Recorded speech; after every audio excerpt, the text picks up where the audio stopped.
Okay, story time. So I met a woman at a social event and we were just chit-chatting, and while we were talking, she told me that she had a son with ADHD.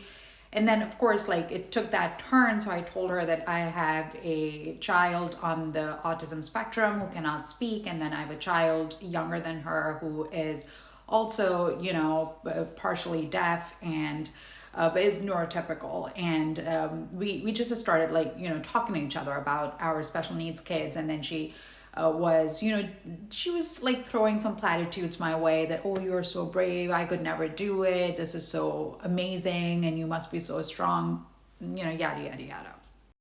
But all of a sudden, this conversation took another turn because she started saying, well, you know what? I know you probably already know, but do not neglect your neurotypical child, because that's what happens when we have a child with more special needs or extra needs. We start to ignore other children, and you must have heard about the glass child phenomenon, that these kids become like glass children and we see right through them, and their needs don't get appreciated and their needs don't get acknowledged. And I was kind of like, gosh, somebody help me, get me out of here.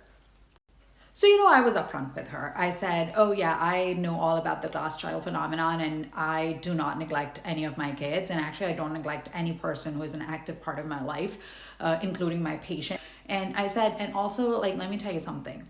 I don't want my neurotypical child to think that while his sister deals with so many hurdles and hardships because of not being able to speak, his life is going to be completely normal. Because I think that's a problem with the world today.